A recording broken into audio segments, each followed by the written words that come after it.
Greetings, Tarnished, and welcome to another episode of Elden Dogs. Elden Dogs is your favorite podcast about Elden Ring and its sequel, Elden Ring Nightreign, sequel in mainly just name and assets, possibly. But my name is, it's either Sir Gideon Ofnir or Sir Ansbach, Lord Ansbach, King Ansbach, as I like to think of him. And yeah, I'm excited to talk about some Elden Ring today. I feel like I got to pick a new character for Nightreign. We will when we get there. Yeah. For now, I'm still Lady Freya. Lady Freya. Still here. Still kicking ass, even though I'm dead. So this could be your first time finding us if you just searched for Nightreign network test or something and we popped up. If that's true, welcome. This is our 59th episode for Patreon supporters, and I don't know what it is on the main feed. We've been talking about Elden Ring for quite a while, and if you have been listening, then you know that we do a lot of preparation and notes, and we like to be ready to discuss things. That's not today. Today, we're talking about the network test, and this is more like a just general impressions. Yeah. What was our experience? I'm not going to fucking tear those maps apart, break down bosses. I'm not going to talk about lore. I watched a lore video, and it made me very exhausted. Someone tried to do like lore revelations from the network test, and I was like, let's all just take a break. We can't do this yet. Let's calm down, because this is... I don't want to yuck anyone's yums, but I don't know if this is the lore... lore game people are expecting. I can summarize the lore in 2 words. Asset reuse.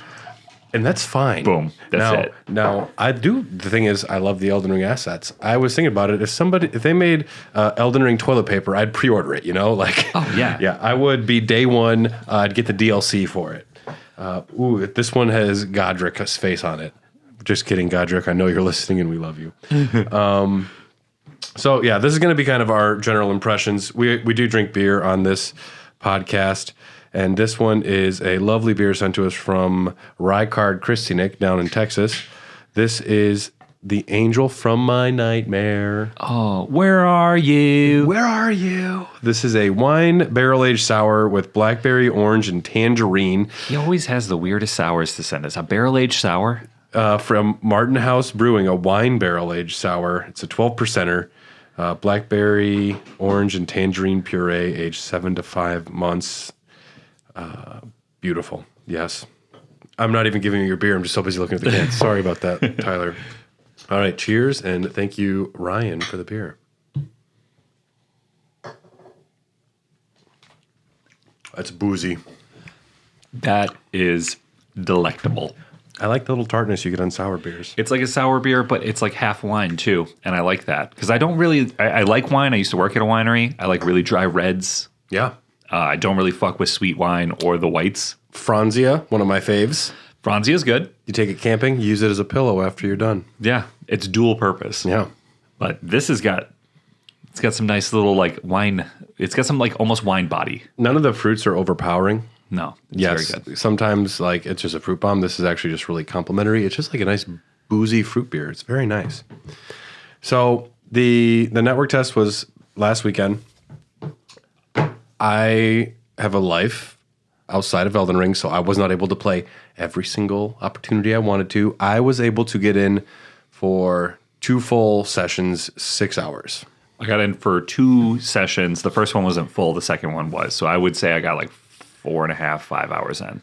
Yeah, and some of the sessions are not conducive to most people. I was there for the Saturday, 1 p.m. to 4 p.m. Wisconsin time. And then I was there Sunday morning at 5 a.m. And that actually is the fucking spot for me because I wake up early for work. Yeah, I did the very first session that I could because I got home at like midnight and I'm on a second shift sleep schedule. So I'm not going to bed till like 3 anyway.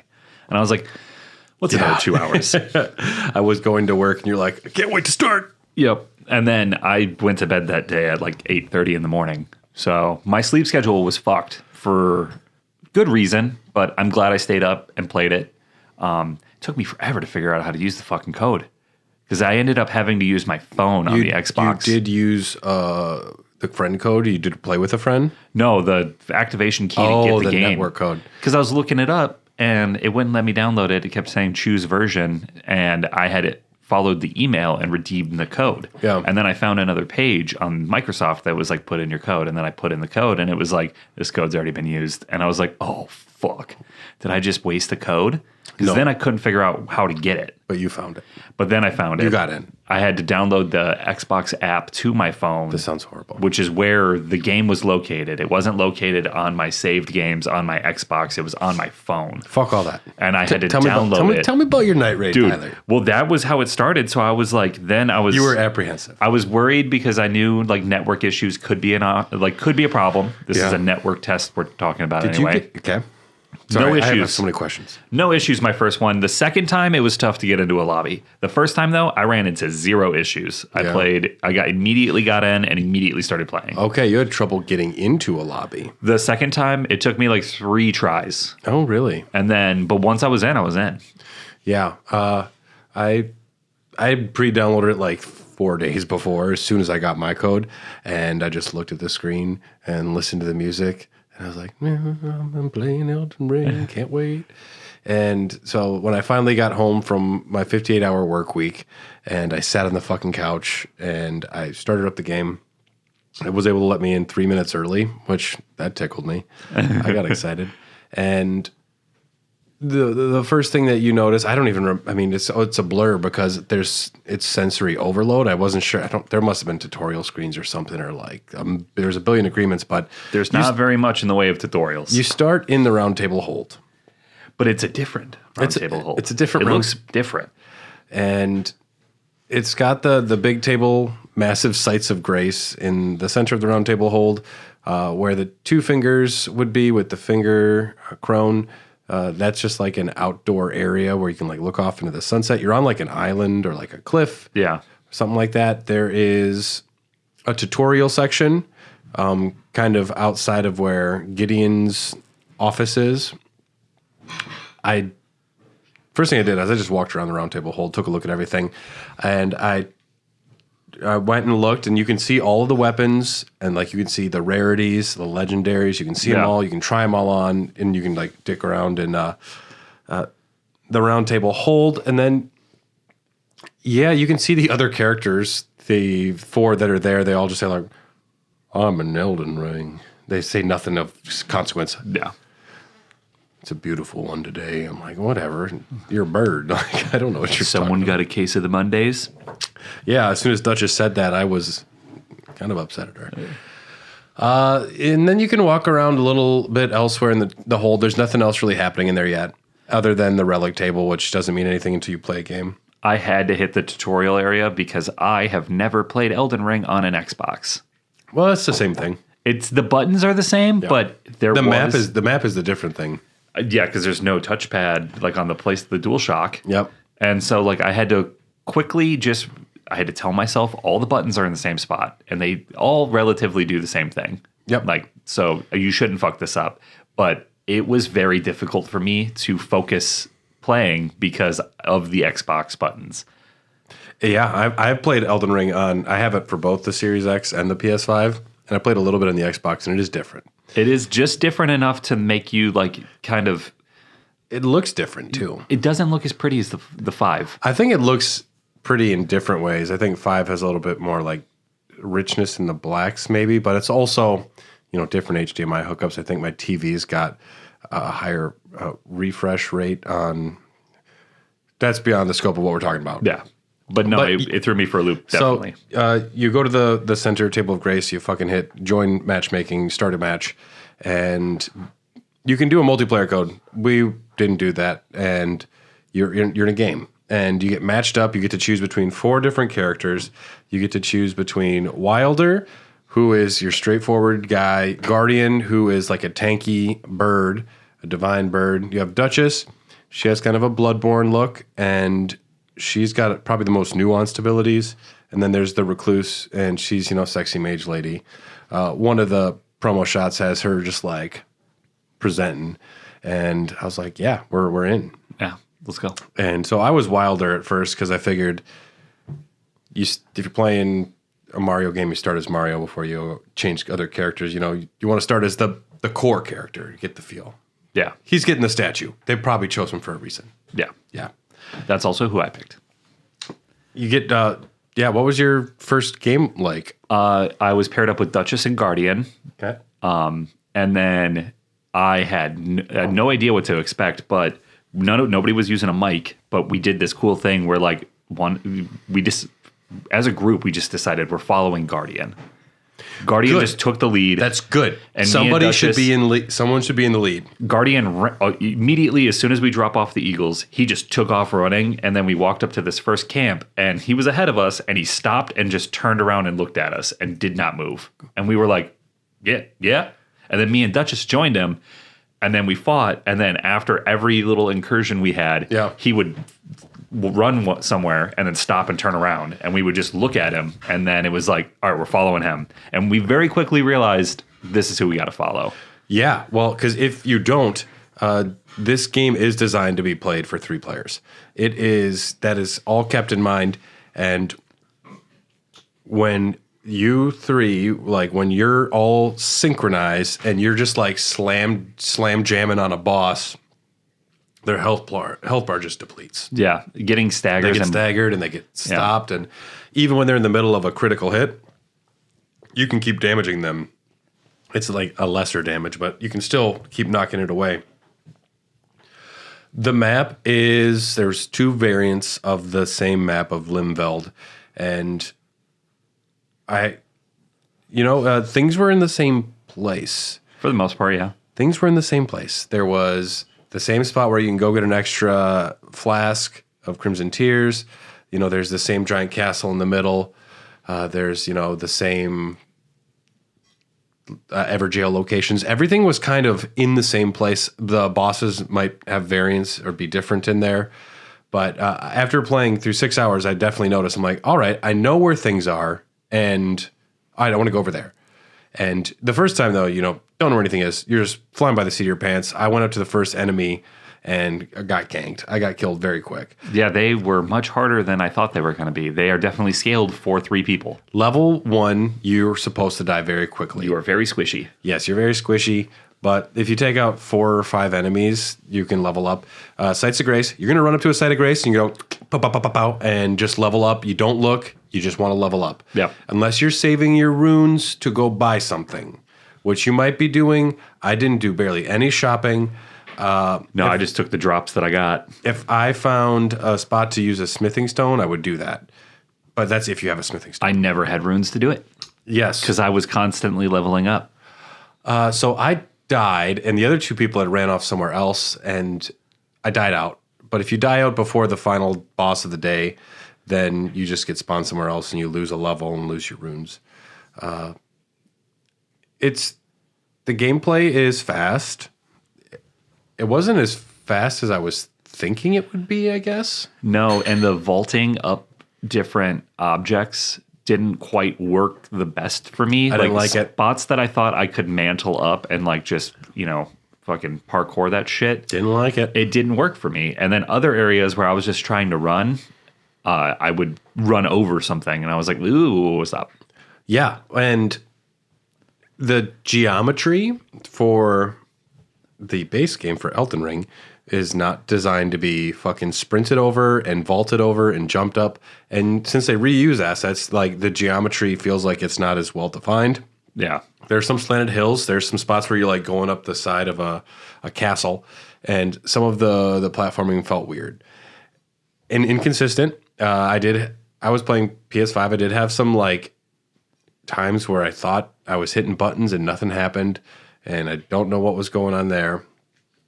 As far as the gameplay loop, like I played a fair amount of Destiny. Was like the last time I played an online squad game. I don't know if squad is the right term for this. It kind of is. It gave me big Helldivers feel. And in terms of like Helldivers is great. If you are playing with randoms, it sucks. If you're playing with friends and you're coordinating, it is one of the best experiences you can have. Yeah. If you split up too much, especially on higher difficulties in Helldiver, you're going to get ganked. Here, you have to stick together, and being on a microphone with friends would have been much more enjoyable. Even though my first group I was with, we did work very good as a team. Yeah, me too. That worked out for me too the first time, and then I had some ding dongs and people that didn't know how to stay as a group, and sometimes I became the leader just because no one else wanted to. I'm like, all right. And they do have a system where you can point out spots on the map. First time I didn't really use the map, but I started using the map afterwards. You open it up, you can zoom in, and you choose a location, and you can put that's Wilder marked a spot. And then everyone can go there. Yeah, it's straight up. If you've played Helldivers, it is the exact same thing. Yeah. The map even almost opens the same way. I didn't like playing with randoms. Sometimes it was good, and when it was good, it was great. But, there's something different about if it was you and me, someone from the Discord, if we were on there, we could be talking about something, goofing around, because then it's also a hangout session. It's couch co-op instead of me and two randos running around. That being said, is the game fun? The game is fun. It's the same combat from Elden Ring, but a little faster. If you liked fighting, those enemies, they're all there. And, it's a roguelike. It's fun. It's cool to get drops. And I do appreciate being forced to use weapons I don't normally like. The first weapon I got dropped, I'm 99% sure it was Godric's axe. It was a gigantic fucking axe that I have never used in the Elden Ring base game. Yeah. I don't even know if it was an Elden Ring weapon. I think all of them are pretty much. But it was a gigantic axe. And when I was looking at it, I was like, I've seen the remembrance. I think this might be Godric's axe. And so I used that until I got the claws. And then it was just Bleed City for me. I, at one point, got the Sword of Night and Flame over the 6 hours. That was really great. And another time I got, the Bloody Hellas. And certain weapons you need to be, level 9 to use. And the way weapons are accumulated, you have 6 spots for weapons or shields or bows or seals and staves. And each of them has a passive effect. So it could be plus 10% card counter. And if you pick that up, but it's not your main weapon, you still get the plus 10% guard counter on your character. Yeah. So you want to collect 6 of anything right away. But if you're not a magic character, if you're not playing as the recluse, and then a seal drops that says 10% more FP or something like that, you shouldn't pick that up. You should let the recluse pick it up. And that's kind of the way those work. If you defeat a boss, it's a separate drop where everyone gets access to 3 different choices there. Yeah. And some of those are cool. Like you can get weapons or you can get abilities, which are passive abilities. And 2 of the cool ones I got were, one of them was glintstone swords, the ones that just spawn above you and then just randomly attack, that just keep spawning above you. Very cool. And one I got was every time you dodge, it does a lightning bolt. Oh, that's dope. Like Hades. That's just straight Hades. Yeah. And those were really fun. Then you can also get talismans as well, but eventually then you have to start looking at the new weapons and swapping them out to kind of build what you want to get. But you have to do everything very fast menuing. The game is set up to where you can pull the map up and still be running around while you're kind of looking through the map if you know what you're up to. The bosses are, I think, fine from what I did. We've fought these bosses before. A cool moment, the very first game, we were fighting a big dragon, and that's when Margit just invaded. And all of a sudden, there's this dragon at almost full health, and Margit, and there was just us 3. So I wound up fighting the dragon by myself, and those 2 were keeping Margit busy, but that was really cool. Yeah. The first boss on night 1 that I got, it was not a Elden Ring boss. I had never seen the boss before. Centipede Demon. Was it the one that sprouts off parts of it? Centipede Demon. Yeah. That thing was fun as shit. Yeah. Because all of a sudden, I saw it and I was like, ooh, I don't recognize you. Yeah. We haven't met before. And so, what game are you being reused from? I had to learn how to fight a new boss on the fly. Yeah. Which was cool for Elden Ring. And then the second night, we had Margit. Yeah. And I was like, oh, old friend. What's up, old buddy? He's got a new blood attack. Yeah, at first I thought it was Malekith's attack. Yeah. I thought he was doing some destined death shit because of it's black and red swiping. Yeah.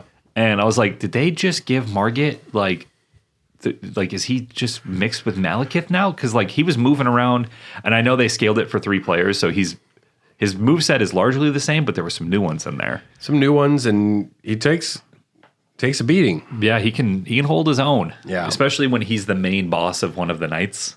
And we got invaded by Margit on 2 different game sessions, and one time we also got the other rare invasion where it just spawns a shitload of giant ants on you out of nowhere. Oh, fun. They just fucking drop in on you, and that was pretty fun.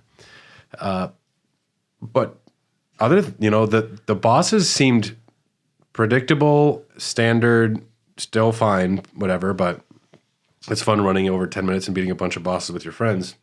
But I'm not in love right now with the game. It's definitely got to be one of those games. You got to have people that it's people. It's about the people you're playing with. Because I love Helldivers. Yeah. Will not play it unless at least one of my other friends is on. Yeah. I'm not booting that up and playing with randoms. It's not fun. Because when I did finally get some good crews, the first time we got to the not Market, it was the tree knight, the draconic tree knight. I forget what it was. We almost got to the final boss. I got to the final boss 2 separate times over the 6 hours I played. One time our crew lost. The second time was the very last session I had time to play, and we were the crew. We were the fucking crew, and we were taking it down. It was a tough match, and then all of a sudden, some issue with the server. You've been sent back to the round table hold, and I was very bummed. Oh, but it's whatever. The gameplay loop, I can see it being very fun. I hope there's more randomness.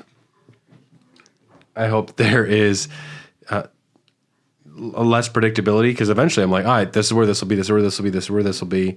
And yeah, I don't know what to expect from the maps, because they also have shown, they're like, it's just one map, but they've also had 2 variants there, and then they also have shown like some different kind of like nighttime themes, or like maybe some underground looks on some of the screenshots. I forget what they were, but is it going to be the same geometry? Like, I don't know.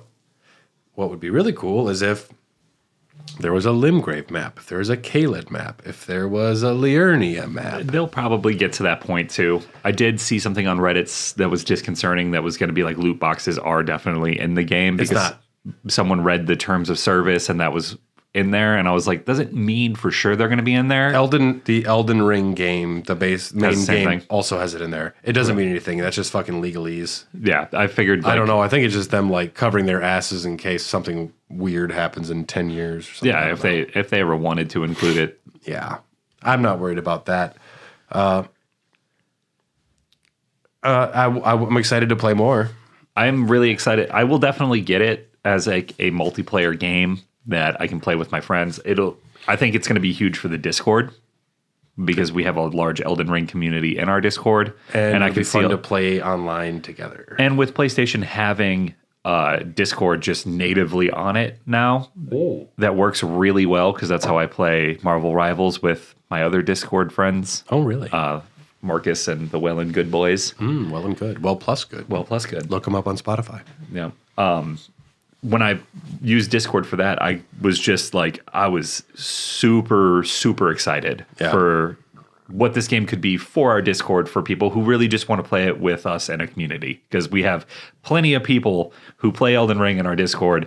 So finding people that are online the same time as you might not be as difficult as when you're relying on like your 2 work friends that are all online the same time once a month. Yeah, because I'm a very busy man lately. I'm going to have like 2 hours a night potentially, where I'm going to go on and catch 3 or 4 sessions, and hopefully some friends are on there. But I never had issues with Destiny back in the day, and that's because you build up a good community. Yes, and when you win or lose, you get to choose between a bunch of different color relics, like red, blue, green, and yellow. Each character can have 3 different relics. Some can have like more reds, some can have more greens, and that's kind of how the meta build up your character between sessions. There's more characters coming. There's more bosses coming. Very excited to play more. Very worried at the same time. The game didn't look perfect, compared to the beauty of Elden Ring, it looked sketchy and questionable at times. Yeah. That was the first thing I noticed, but I didn't play it on PlayStation, and I'm not used to what it looks like on the Xbox.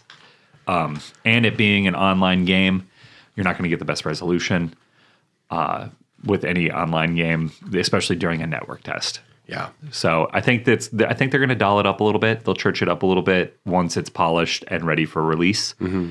I'm optimistic because I did have a lot of fun, particularly my first session. My second session was a pain in the absolute dick because nobody that I matched up with over the multiple times that session wanted to work together. That really sucks.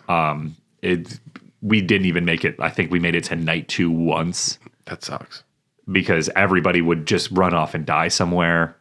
Yeah. So I spent a lot of my time just running around trying to revive my downed teammates. That's what's gonna happen when the game's out for everyone and there's a billion teammates, non-team players. Hopefully they can do the same thing as I've seen it a little bit with Marvel Rivals, and it definitely exists with Helldivers, like multiple communities of people like forming their own factions that you can join and take the game seriously.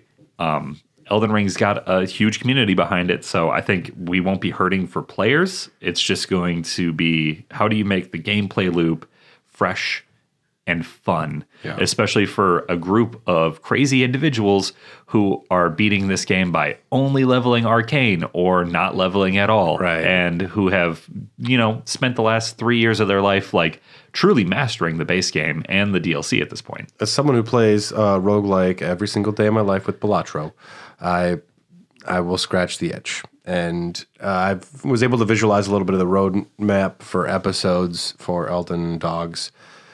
Depending on how the maps vary, I could see us covering like this map, this for an episode and talk about all the different spots on there. And then we can do one talking about the various like end day bosses and the Night Lords and the Night Kings and all of that. But yes, so that's kind of our impressions on Nightreign. There will be full coverage for Nightreign on the Elden Dogs when it comes out. Now, the way our channel works here is once a month we release an episode on the main feed, and it's every other week on the Patreon feed. So if you want more content more quickly, if you want access to a lot more episodes right now, check out patreon.com/hair of the dogcast. That's the network we're on. It's a whole family of shows. You get our movie and TV show, Popcorn Dogs. You get Raw Dogs, which is more of a deep dive of non-Elden Ring games. And then there's the Dogcast where we talk about news.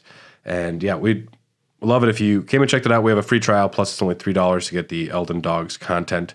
So check that out. And that's, excited for Nightreign, cautiously going to play the fuck out of it. But right now it's not a love fest. It's me being a brutally honest man where I'm like, I'm a little concerned. I think it would not be a bad decision to look at what Helldivers 2 has done with keeping their game going, because it's definitely had ups and downs, and the community has abandoned it and regrouped with it multiple times over. They've added a shit ton of battle passes that you can earn if you want to pay for them, which people do. I'm not super down with that, but you can earn everything in game too, which is how I've earned everything that I own in the game. But it's constantly keeping it fresh with new weapons, new cosmetics, new grenades. They added a new enemy type. Like, you can get some legs to an online game like this, and I think PvE, online PvE, team building is my favorite way to play online. And with that, we'll just say special thanks to our Patreon executive producers, Rykard, Christianic, Malakip, The Black Blade, Blackguard, Big Brian Ward, Jordan Hoslow, Sorceress of Blood, Festering Fingerprint, Phil Wright, Iron Fist, Phil Red Bear, Phil Red Bear. Thanks, Tyler. Yep. I'm never going to get that right. Sorry, Phil. Bell Bearing Hunter, Bryant Ross, Crucible Knight, Kelly Gutowski, Justin Mellismer, The Impaler, Chaos Knight, Horus, D-Man, the Azula Beastman, and Lady Freya herself. Thanks, Freya. Yeah, we're welcome. I told him he couldn't get access to the bonus content if he didn't join. And he joined. I simply just want you to have to thank me at the end of every episode. It was purely selfish. Your mom is no longer a member. I know, she let it lapse. She keeps saying she's going to re-up, but then she forgets. And We'll do that Eyes Wide Shut episode and we'll lock it behind Patreon. that'll get her.